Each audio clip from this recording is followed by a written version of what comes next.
A paz do Senhor a todos os irmãos.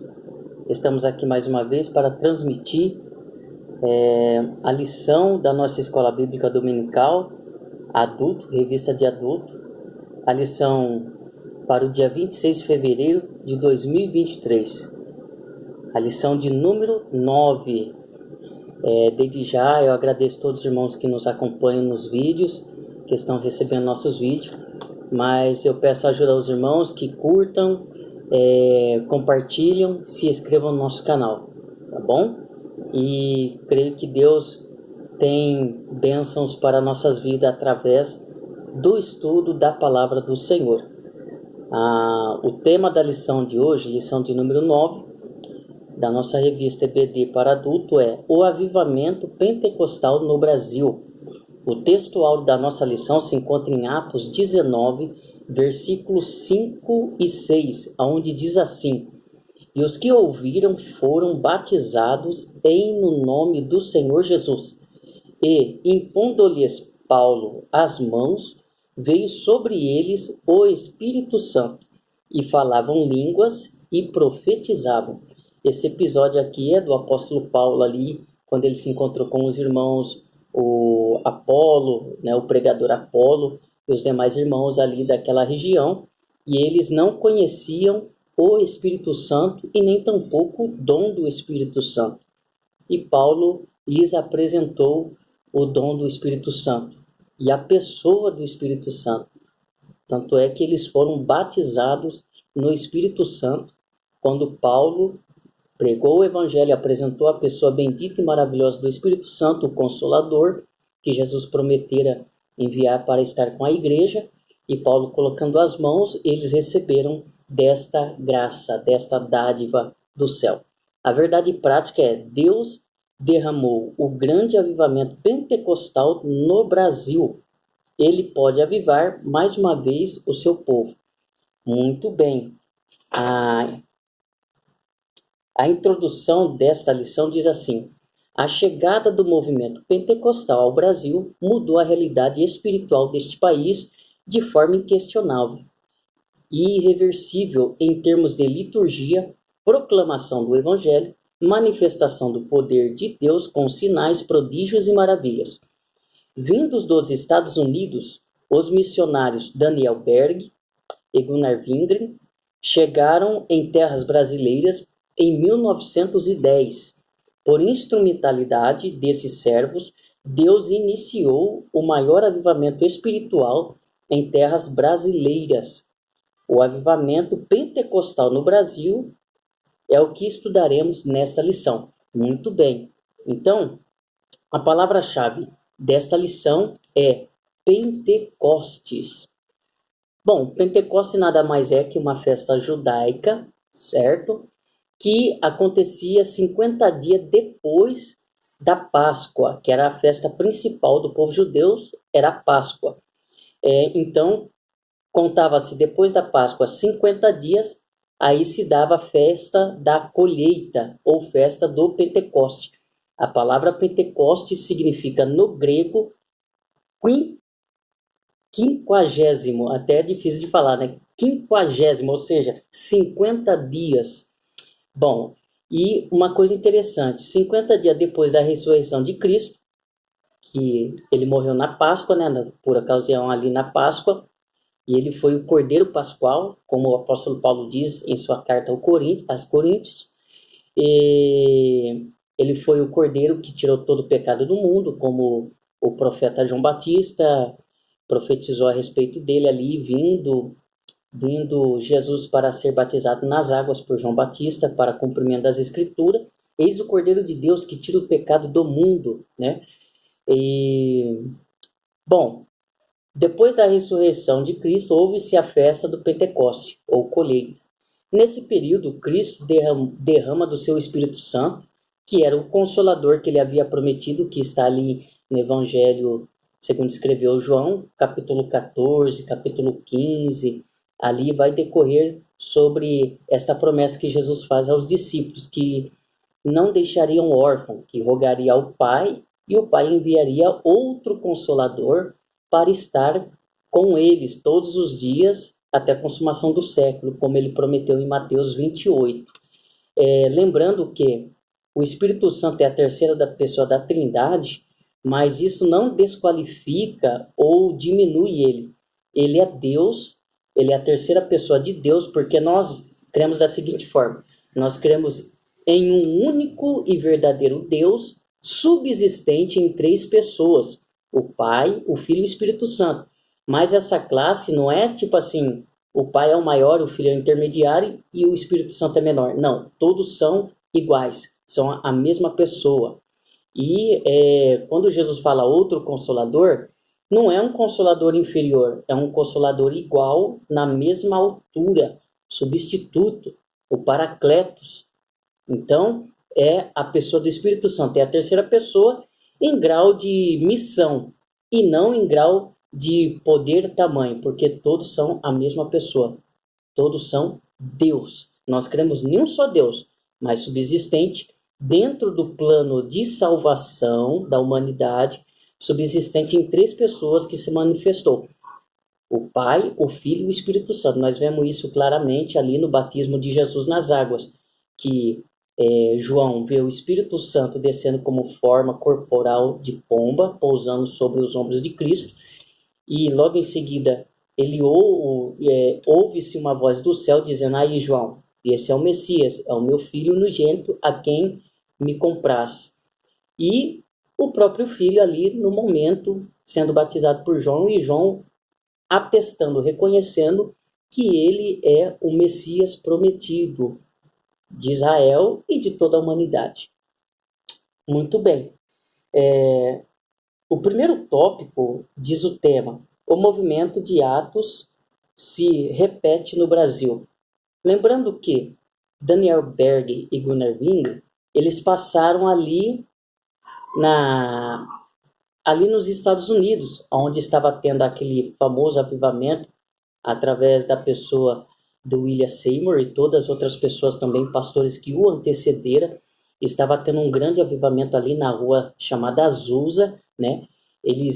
Esses dois missionários suecos foram ali, receberam o batismo no Espírito Santo, viram aquele grande movimento pentecostal que estava se iniciando ali, né? Era bem nas origens ali, por volta de 1905, 1906, e em 1910, inflamados, ou seja, impactados por este poder, por este movimento, por este agir do Espírito Santo, foram batizados no Espírito Santo. Eles vieram para o Brasil com uma grande missão de pregar a palavra, de fazer discípulos, como Jesus passou essa ordenança para a igreja.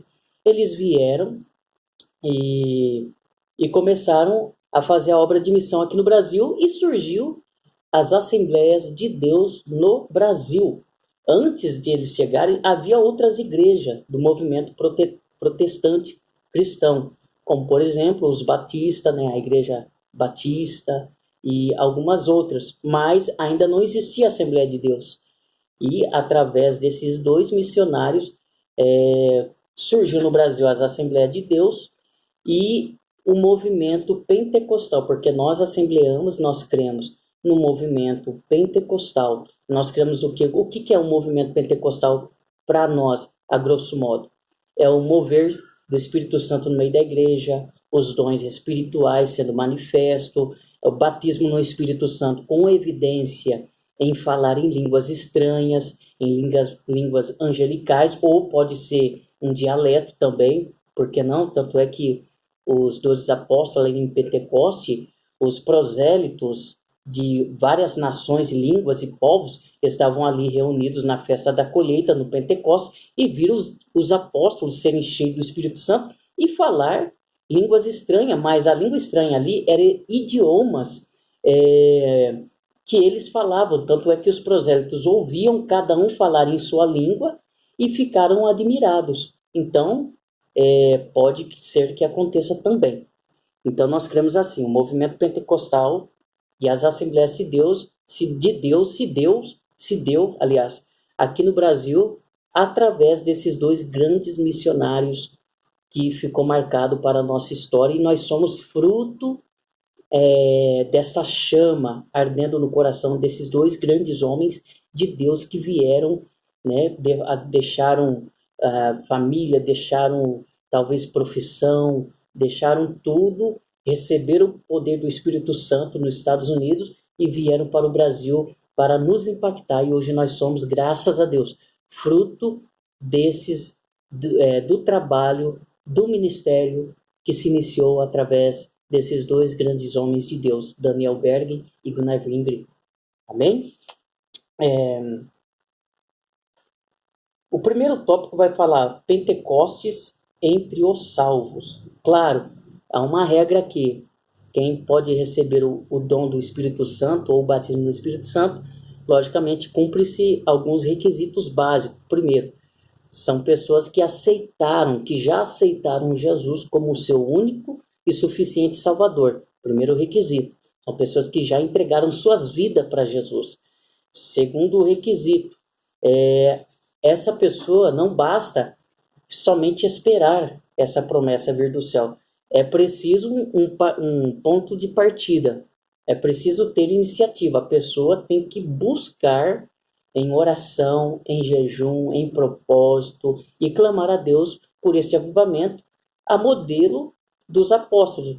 Jesus diz para eles ficar em Jerusalém até que do alto sejais revestido de poder, e eles fizeram isso. Ficaram em Jerusalém, no cenáculo, orando, buscando a presença de Deus e clamando por esta promessa. Aí a promessa veio. Então, o mesmo padrão serve para nós nos nossos dias. Quem quer receber, tem que buscar. E Jesus disse, pedir e dar-se-vos-á. Porque todo aquele que pede, recebe, o que busca, acha, e o que bate, abrir-se-vos-á. E ele continua dizendo assim, e qual dentre vós, que é pai, que seu filho lhe pede pão, lhe dará um ovo, ou se pede um peixe, lhe dará uma áspide? Vós que sois maus, sabe dar boas dádivas aos seus filhos, quanto mais o vosso Pai Celestial vos dará o Espírito Santo a quem pedir. Então, é o segundo requisito, tem que buscar, aí você recebe. O segundo subtópico do primeiro tópico diz a plenitude do Espírito Santo. O que é plenitude? É estar cheio, é estar nos domínios do Espírito Santo, controlado, guiado, o Espírito Santo sendo o Senhor e Deus de sua vida. Agora já não é mais a sua vontade, é a vontade de Deus que você vai cumprir na sua vida, vai ter como primordial, como primazia na sua vida. Terceiro subtópico, chamados por Deus. Então, todos nós recebemos um chamado para a salvação, depois somos escolhidos para a obra do Senhor, conforme o grau de fé, o dom, o talento que Deus capacita a cada um dos seus escolhidos. E assim por diante. O segundo tópico diz o nascimento de um novo movimento. Primeiro tópico, a pregação do avivamento pentecostal. Aqui vai falar um pouquinho sobre a rotina, né, a história desses dois missionários, sobre a pregação que eles trouxeram para o Brasil. Com certeza, eles pregavam de uma forma avivada, pentecostal, como nós, pentecostais, já é do nosso costume, já conhecemos, né? O pregador cheio de ousadia, de convicção nas pregações, naquilo que está pregando, tem convicção naquilo que prega e prega convicto, entendeu? Então, era bem típico. Uma mensagem inflamada, cheia de inspiração, de graça, né? Da parte de Deus. Segundo subtópico do segundo tópico, o crescimento e perseguição. Claro, como todos os servos de Deus, ninguém está imune à perseguição e à retaliação. Logicamente, quando eles começaram a pregar o evangelho, almas começaram a aceitar Jesus e igrejas começaram a ser plantadas com essa liturgia, esse culto, esse movimento pentecostal, chamou muito a atenção dos tradicionais que já estavam no Brasil. E daí começou claramente, começou uma grande perseguição, uma grande resistência ali. E toda obra no começo vai ter a sua resistência, mas, como diz a palavra de Deus, maior é aquele que está conosco do que aqueles que está no mundo. Então Daniel Berg e Gunnar Wingren tinham esta convicção do seu chamado e não se arredou, não se acovardou diante das oposições, continuaram firme pregando a palavra do Senhor e trazendo esse movimento pentecostal para nossas terras. O terceiro subtópico do segundo tópico diz curas divinas. O movimento pentecostal foi muito bem marcado, principalmente ali na Rua Azusa, se os irmãos for pesquisar, era marcado com o quê? Com sinais. Jesus disse, e esses sinais seguirão os que crê em meu nome, impor as mãos sobre os enfermos e os curarão, falarão novas línguas e expulsarão os demônios. Então, no movimento pentecostal, desde suas origens, por que foi tão impactante, chamou tanto a atenção? Porque cumpria-se o que Jesus tinha prometido. Aqueles que crê, os sinais seguirão. Então, havia sinais, prodígios, milagres, e isso chamava a atenção da sociedade, e o povo ia, os enfermos iam para assistir o culto, receber um milagre de cura, receber uma profecia, e daí foi ganhando um volume, uma proporção muito grande de novos membros sendo atraídos, não pela doutrina em si, também faz parte, mas principalmente pelos sinais que acontecia no meio da igreja do povo de Deus, ali das Assembleias de Deus, do movimento pentecostal aqui no Brasil, através dos missionários. Bom, o nascimento do novo movimento no Brasil teve pregação pentecostal, crescimento, perseguição e curas divinas. Observe que a igreja sempre cresceu. Os momentos que a igreja mais cresce, que o povo de Deus mais fica crente, mais cresce em comunhão, em santidade, é na hora da perseguição. Então a igreja, quanto mais pressão ela sofria, mais crescia. Mais pressão, mais crescimento. E é assim que funciona e continua funcionando da mesma maneira, porque o Deus que nós servimos é imutável. A palavra dele diz que ele é o mesmo ontem, hoje e eternamente. Então Deus tem as suas maneiras de trabalhar e não muda, porque não precisa de mudança, porque o trabalhar de Deus é perfeito, é excelente. Bom, o terceiro tópico diz a expansão do avivamento pentecostal. O primeiro subtópico diz um modelo centrífugo, né? O avivamento espiritual fez com que a nossa igreja no Brasil buscasse um modelo de crescimento centrífugo, ou seja, de dentro para fora. Então o povo vinha, aceitava Jesus, recebia milagres, via milagres, recebia o batismo, e havia um preparo interno, um crescimento interno, e depois isso expandia-se para fora, movimento centrífugo, de dentro para fora. E hoje acontece isso.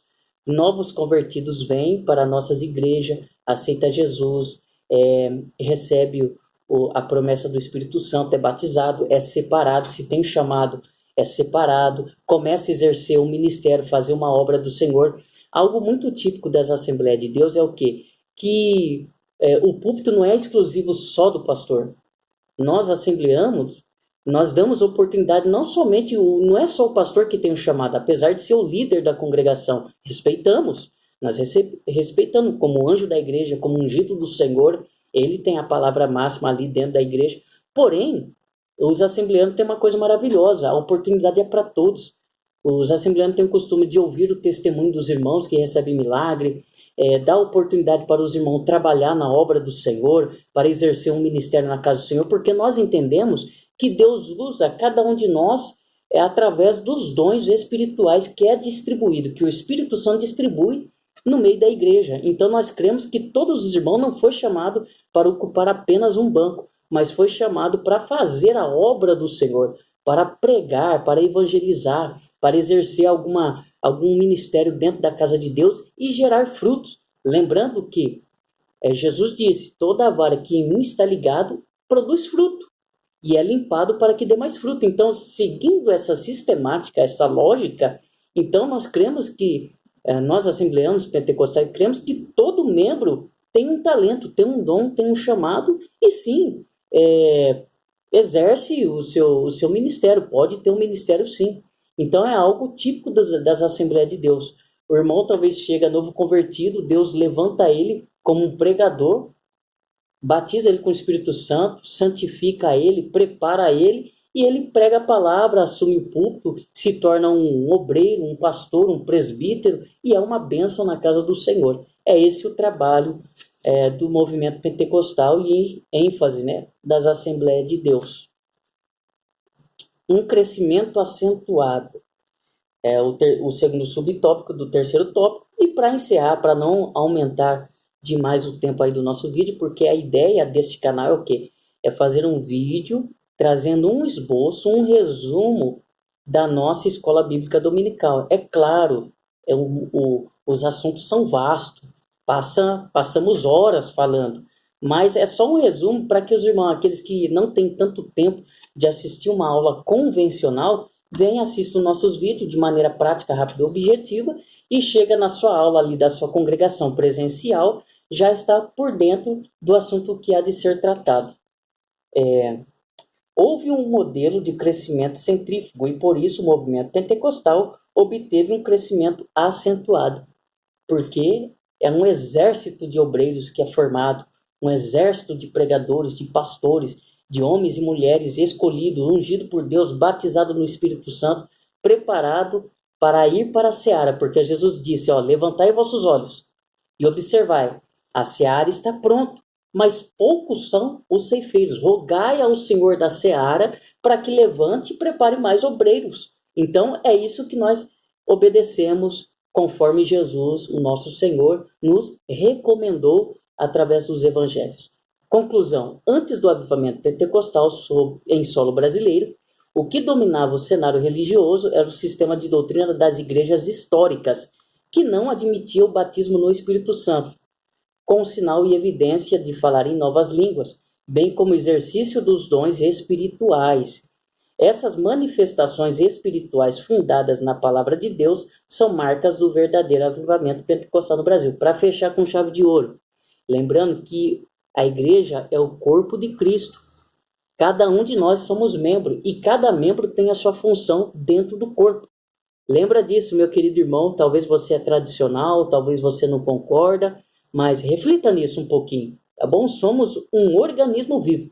Somos uma instituição, porém, um organismo vivo, aonde cada um é membro do corpo. E o cabeça desse corpo é o Cristo, nosso Salvador. Deus te abençoe, um forte abraço e até a próxima aula.